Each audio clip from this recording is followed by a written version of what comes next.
¿Cómo estás, querida escucha?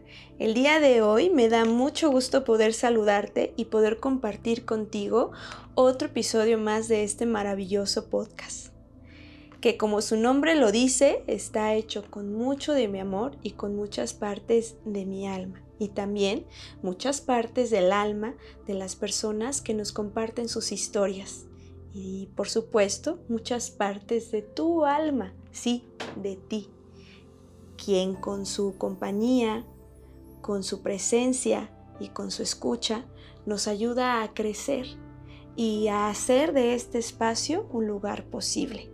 El capítulo de hoy es un capítulo muy especial para mí por muchas razones. La primera es porque en este día vamos a comenzar con otra temporada más de este podcast. Y antes de poder compartirte acerca de las historias y los aprendizajes que en conjunto vamos a ir transitando, quiero presentarme contigo cara a cara. Yo soy Amelia, soy psicóloga clínica, soy psicoterapeuta y actualmente me encuentro en un proceso de aprendizaje, de una nueva formación que me permita poder capacitarme aún más, tanto en la psicología como en la psicoterapia y por supuesto también en todo lo relacionado a la violencia. Esta soy yo.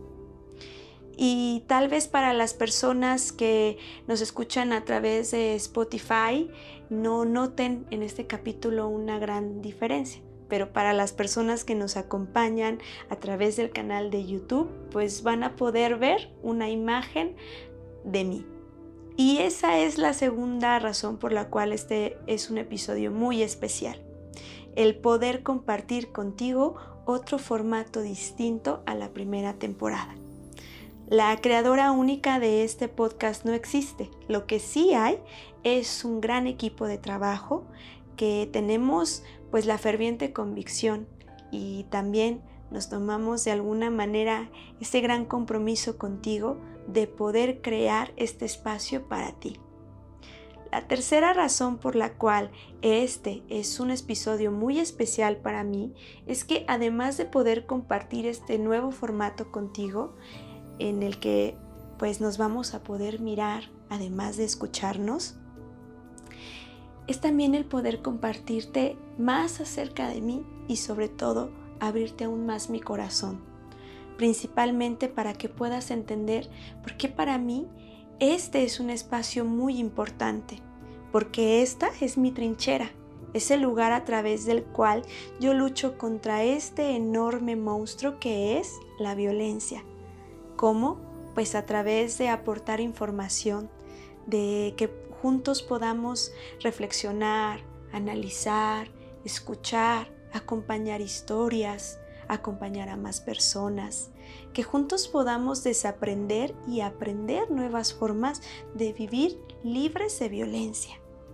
Este es el espacio seguro que he creado para darle la valía y la importancia que tiene mi voz, pero también es el lugar seguro que hemos creado para darle la valía y la importancia a tu voz y a la de muchas otras más personas que nos comparten sus historias, especialmente las de aquellas voces que han sido silenciadas, porque en este día también pretendo que juntos podamos conmemorar y honrar esas voces y sobre todo esas vidas que ya fueron apagadas, esas historias de esas personas que físicamente ya no están con nosotros, pero que sus historias van a perdurar por siempre y nos van a dejar un enorme legado de sus luchas. Y justo esas luchas son las que hay que honrar con nuestras vidas, para poder nosotros seguir aprendiendo, seguir creciendo y sobre todo seguir resignificando el daño que la violencia nos hace como sociedad y de esta manera poder seguir creando nuevos espacios que honren a esas personas, a esas voces y a esos cuerpos que físicamente ya no están con nosotros. En esta temporada vamos a platicar y a conocer acerca de las diferencias que existen entre el trastorno del estrés postraumático, el estrés postraumático y el trauma complejo. ¿Por qué? Porque son parte de esos daños que como sociedad la violencia nos hace, pero que desafortunadamente hasta ahorita solo les ha tocado a las víctimas ser quienes restauren esos daños. Para que lo podamos entender mejor, te voy a recordar el nombre de este episodio, que es El recuento de los daños.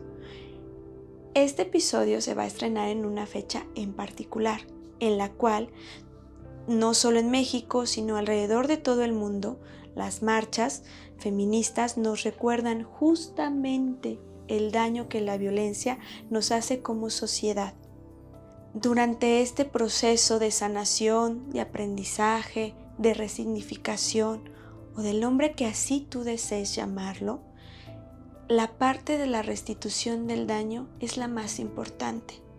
Las víctimas y los familiares de las víctimas, por supuesto que tienen muy presente el daño, tanto moral, emocional, físico, sexual, que se les hace. Pero la gran mayoría de la sociedad lo desconocemos.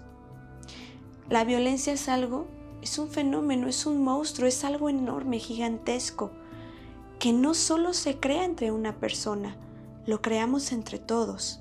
Y por eso cuando nosotros tomamos conciencia de ese daño y aprendemos a sanarlo y resignificarlo, es cuando en verdad podemos construir espacios como este, libres de violencia y donde todos tengamos la libertad de estar seguros. Y para poder comprender mejor hasta dónde llega la complejidad de estos daños, vamos a escuchar el relato de Martina. De nueva cuenta te pido que te pongas cómodo, que me acompañes a transitar esta historia y sobre todo que a través de mi voz me permitas relatarte todo lo que le aconteció a Martina, porque sé que aún hay muchas mujeres que se van a sentir identificadas con esta historia, porque sé que lo que ocurre con Martina sigue ocurriendo con muchas más mujeres y con muchas más personas. Así que te invito a acompañar esta historia. El caso de Martina es muy interesante por la siguiente razón. Es lo que sigue ocurriendo con muchas parejas que son jóvenes. Como lo habíamos comentado, esta jerarquía de poder en la que vivimos sigue haciendo que las mujeres en jerarquía de poder económico, principalmente social, cultural, a veces hasta emocionalmente, estemos por debajo de los hombres. Para los hombres y las personas que entienden que esta jerarquía existe y cómo funciona, es mucho más fácil saber qué hacer con ella. Por ejemplo, hay parejas que al unirse saben que esta jerarquía está presente y eso significa que indudablemente el hombre o la persona que tenga un mayor poder adquisitivo va a estar en una jerarquía de poder superior a su pareja. Pero para muchas parejas que están conscientes de esta situación, lo que suelen hacer es negociar y entonces deciden establecer el rol que cada pareja va a llevar dentro de esta unión que ellos llevan. Desde este contexto, las cosas son más consensuadas, porque desde esta manera podemos decidir más libremente quién aporta económicamente, quién se queda en casa, quién se dedica a las labores del hogar, o si ambos se dedican a las labores del hogar. Este es un escenario muy distinto a lo comúnmente establecido, porque por lo regular ocurre lo contrario. Cuando dentro de una pareja, ya sea una persona o un hombre, deciden tomar el poder económico sobre esa familia o sobre esa relación que están formando. Y dentro de esta jerarquía de poder comienzan a ocurrir muchos abusos. ¿Por qué? Porque en este ejemplo las cosas no son consensuadas, sino simplemente uno toma la batuta, el mando, el poder y la otra persona se somete y simplemente acepta llevar los roles que la sociedad o que alguien más de cierta manera directa o indirecta le impone. Eso es lo que le ocurrió a Martina. Así que escuchemos el relato que tenemos preparado.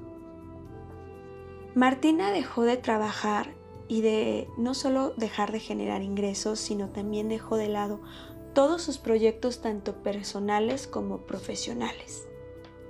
Esto ocurrió en cuanto ella conoció a Roberto, su pareja. En un inicio, Roberto la dejó sola en la labor de crianza, ya que ellos comenzaron a tener hijos, y él solo se limitó a ser un padre emocionalmente distante, convirtiéndose solamente en un proveedor de dinero y de recursos económicos, tanto para Martina como para sus hijos, pero sin ejercer la paternidad. Con el tiempo, Martina comenzó a sentirse acorralada, ya que no podía acceder con libertad a ocupar el dinero que ambos tenían y que ambos de alguna manera habían acordado que era para los dos. No obstante, en algún momento de su relación eso cambió, ya que Roberto comenzó a tomar únicamente como importantes sus necesidades, dejando de lado las de Martina, y de alguna manera limitándolas o englobándolas a las necesidades del hogar. Martina tenía que pedir de alguna manera permiso para comprarse lo más básico, como su ropa interior, y tenía que dar alguna justificación, sobre todo explicarle a Roberto en qué se gastaba el dinero o en qué no lo hacía, ya que él es el único que tenía el poder de decidir en qué se debía gastar. Con el tiempo, Martina comenzó a convertirse en la empleada doméstica de su propio hogar, porque su vida se le iba en dedicarse a las labores domésticas y a la crianza de sus hijos. Y claro, como no recibía una paga por su trabajo, podríamos decir que era esclava de su hogar, porque sus derechos y sus necesidades no eran ni vistas, ni atendidas, ni tomadas en cuenta. Martina es una mujer de tan solo 27 años y su historia es muy similar a la de muchas mujeres que en la antigüedad, en los tiempos de nuestras abuelitas, era aún más común observar que esto pasaba con mayor normalidad, principalmente cuando las mujeres no tenían derecho ni a la educación, ni tampoco a ejercer una profesión y trabajar. Mucho menos era bien visto que generaran ellas recursos económicos para sus familias, ni que tuvieran ambiciones profesionales, ni tampoco la libertad de desarrollarse en más áreas de sus vidas fuera de la crianza y de ese yugo del hogar. Martina, aunque es una mujer joven, no solo no tiene libertad económica, pues también es violentada su integridad social, laboral y sexual, pues además de verse estafada y presionada a dejar su vida profesional y personal de lado bajo el yugo del sacrificio de la maternidad, también le toca llorar constantemente todas las infidelidades de su esposo, y además le toca callarlas, soportarlas y hacer todo lo posible para ocultar ante los demás que estas infidelidades ocurren.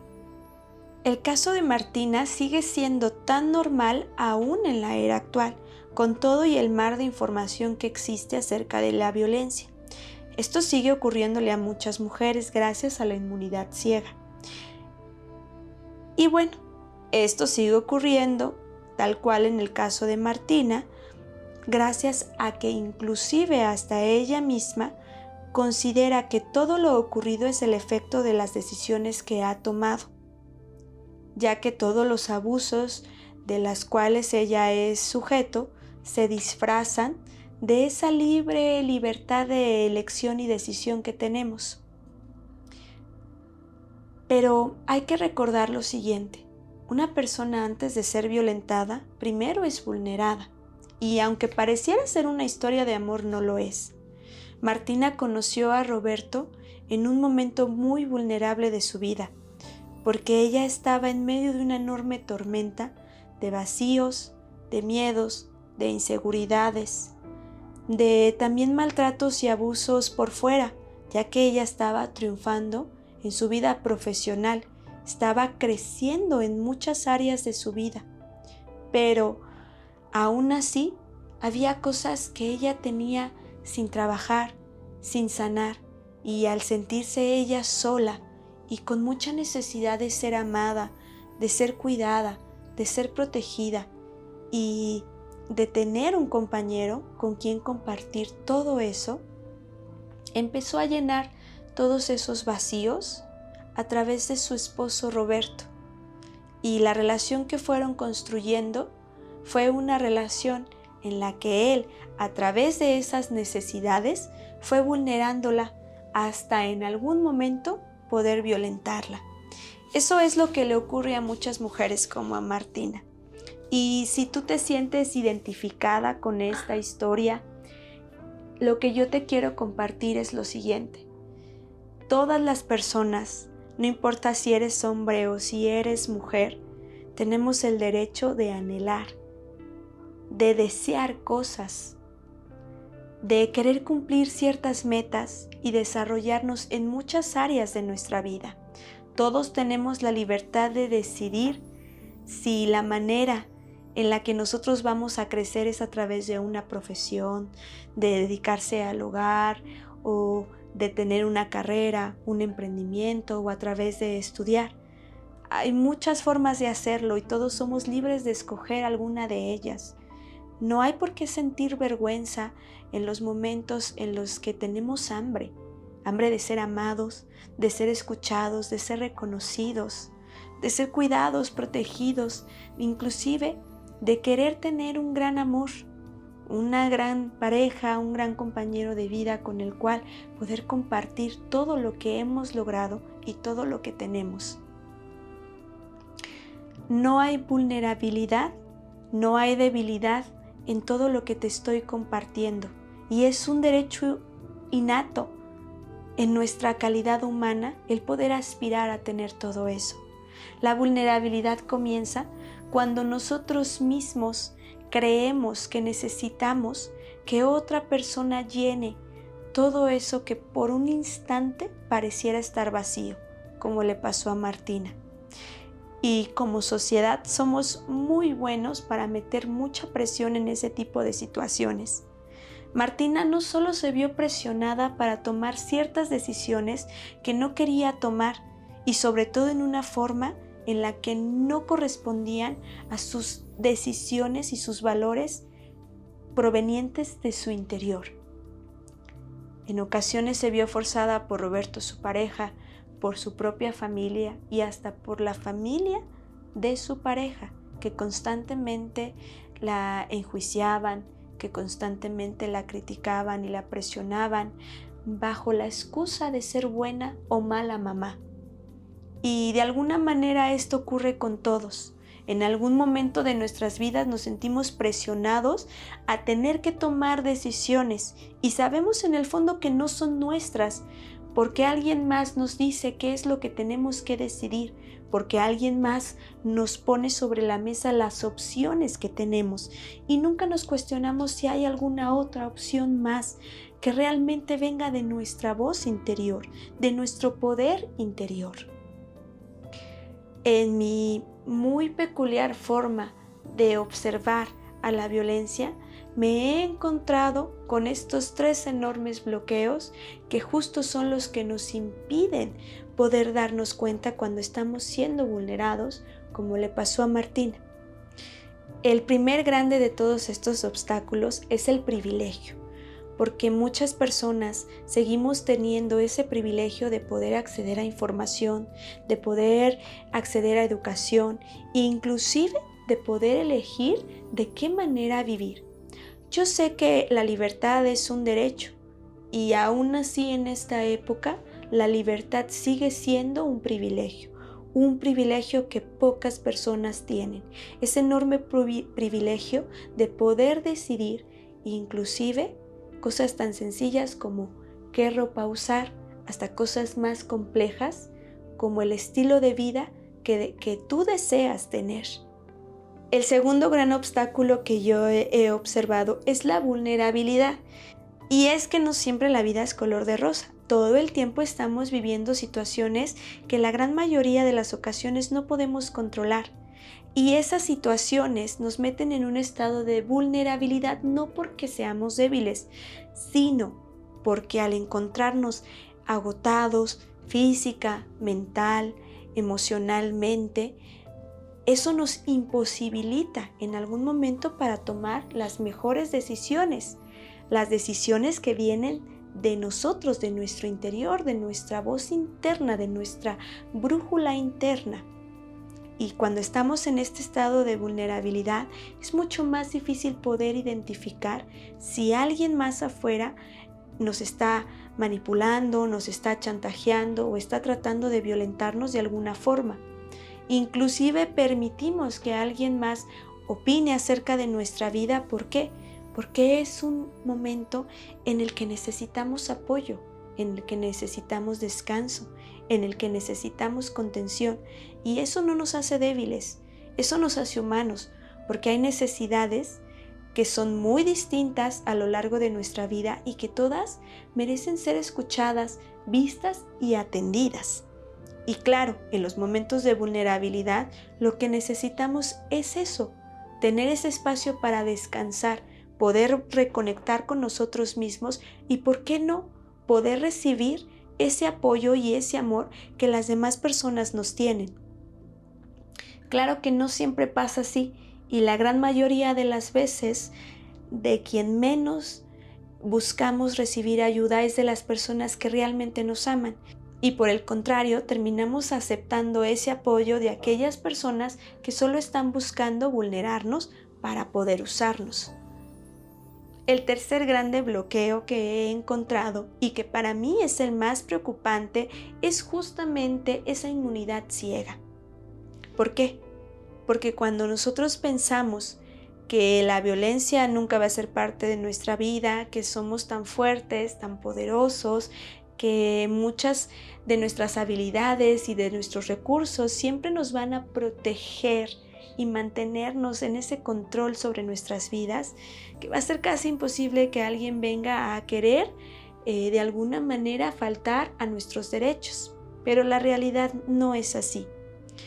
El amor propio, las fortalezas, las virtudes, inclusive lo que hayamos trabajado en terapia o en nuestros espacios de crecimiento y desarrollo personal o sanación, no son suficientes. ¿Por qué?